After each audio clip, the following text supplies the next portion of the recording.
What is up, everybody? Crypto Noah back with another yield farming passive income video. In this video, I'm going to show you a top secret strategy that can make you a much better yield farmer. No one talks about these kind of strategies, and it's likened to selling shovels during a gold rush, but at a gold mine that hasn't been discovered yet. So before I get into this video, I have to say this should not be taken as financial advice. These are just my own opinions, my own research, my own ideas. Use this channel as a starting point and always do your own research. So in this video, we're going to talk about what yield farming is. We're going to cover a secret strategy, and we're going to look at some pools around that secret strategy, some of which I've already talked about here on the channel. So let's get started first with what is yield farming. So there's multiple ways to yield farming. There's four main ways. So like Ethereum, you can stake on the beacon chain and you're secure in the network, get about 13% APY, give or take. You can stake your funds on borrowing and lending platforms such as Aave, Compound, and Maker, and you can get paid a yield to allow the platform to facilitate lending to other people who want to come on to borrow. You can stake your tokens on Nexus Mutual and get paid passive income for insurance premiums. But my favorite way, the way we talk about on this channel, the most profitable way, is staking your tokens on decentralized exchanges so you can get paid whenever someone swaps back and forth whatever your pair is. So for example, if you're in an ETH USDC pool and people are swapping from ETH to USDC or USDC to ETH, depending on what your range is, depending on what the TVL is, depending on what the volume is, you're getting paid passive income whenever price is within your range and within your pool. And in terms of ranges, Uniswap released their concentrated liquidity feature, which allows you to provide liquidity within a certain price range instead of just X to Y. So for example, if you think ETH is going to be between the price of $3,000 to $4,000, you can provide liquidity within that range. The tighter your range, the higher your APY, but also the higher your risk. The wider your range, the smaller your APY, but also the smaller your risk. So now, what is the secret strategy that I'm talking about? That strategy is providing liquidity for tokens when they have a small TVL in the pool with high volume before the token pumps. And like I said in the video, this is like selling shovels during a gold rush, but before that gold mine has been discovered. Let's talk about why. So it's one thing to provide liquidity with the pair with a good volume to TVL ratio, and with the specifically high TVL for a project that's for a token or tokens that's already established or well known. For example, ETH USDC. This is kind of like selling shovels near a gold mine that's already discovered. You won't be the only shovel shop there, which means you're the commodity, aka all the shovel sellers are competing for who can sell at the lowest price. So for example, if I'm on Uniswap, you click top pools, you can see some of the top pools are Bitcoin, ETH, USDC, ETH.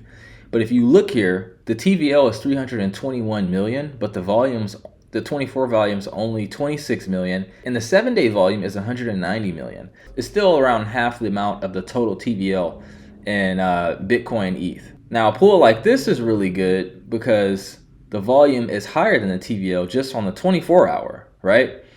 So we always talk about looking at projects with high volume to TVL ratios, but just going back to this strategy, you're probably not going to get a chance to earn quadruple digit yields in a Bitcoin ETH pair, or at least it's not as likely for the example that I'm about to show you now. Now, going back to our gold mine example, it's another thing to find a gold mine before the crowd gets there and all the shovel shoppers set up their shovel shops. And the reason why is because you'll be one of the few people there providing shovels, so then you'll be able to demand higher prices.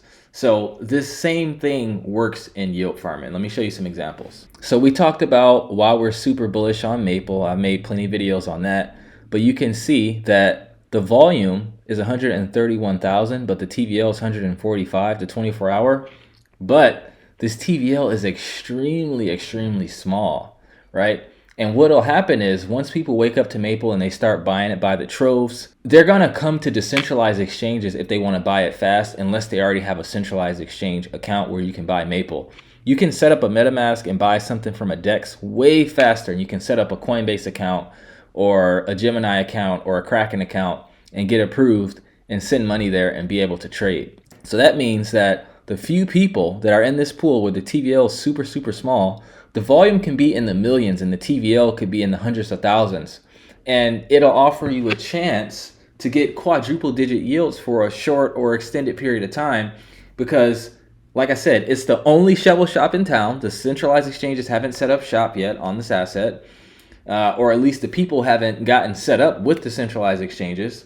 So it's both in this scenario, and people will come to buy much, much faster than liquidity providers come to buy. How do I know that?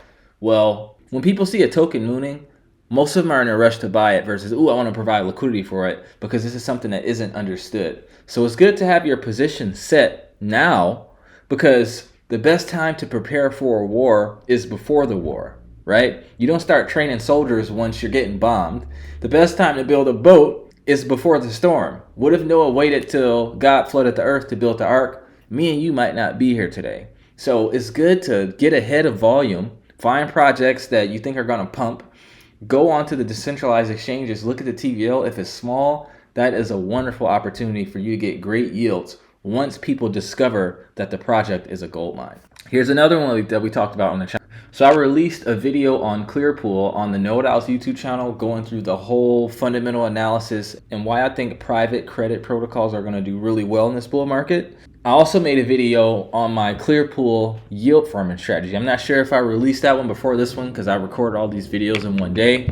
But if it's not released, it'll be released soon. But if you look here, you'll see that the TVL for Clearpool ETH is 219,000, but the 24-hour volume is 190,000, right? And I don't know why it's not showing the 7-day volume, but this is another one where this is a gold mine token, in my opinion, and you can sell some shovels here before the trolls come in, and you can see how volume's been just recently picking up. So guys, in closing, this is what professional market makers do as well. They'll see a project like, imagine if you're a market maker and you see Facebook about to IPO and you see how well the IPO does and you're aware of the trends and you're like, okay, social media is going to be a big thing. I want to do market making for this project, select my range, and you can make a killing. And this is why market makers make money wherever the wind blows, because they make money off of volume.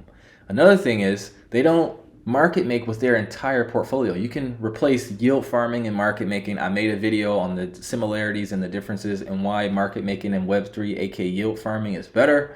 But if you look at these market makers' portfolios, they don't do market making with their entire portfolio. They have a certain section for market making. They have a certain portion of their portfolio in cash, and they have a certain portion of their portfolio in actual assets. Cash, assets, and cash flow. This is a good idea of an investment portfolio, and this is also biblical. I made a video on yield farming's biblical principles, on yield farming's biblical significance. And in it, I talked about how Abraham was the first person in the Bible that God said was rich. He didn't just say he was rich. He said he was very rich. And he said what he was rich in. And I don't think God says things just for no reason. This doesn't matter if you're religious or not. I'm just talking about the principle here. He was rich in silver, gold, and livestock. That was his investment portfolio that God gave him. The silver, and this translates over to today's portfolio as well. Silver serves as cash. They didn't have fiat dollars back then. Silver was used as everyday purchases. Silver is cash. Then you have gold. Gold was used as a speculative asset, and it was used for larger purchases. This is kind of like altcoins or assets or securities, right? And then the livestock was the cash flow. How was livestock cash flow?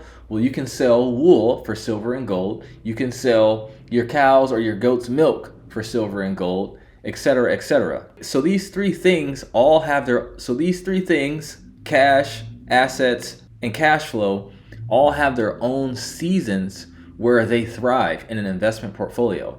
Your cash thrives when prices are low because you can use the cash to buy the dip. Your assets thrive when prices are high because you can sell them for more cash.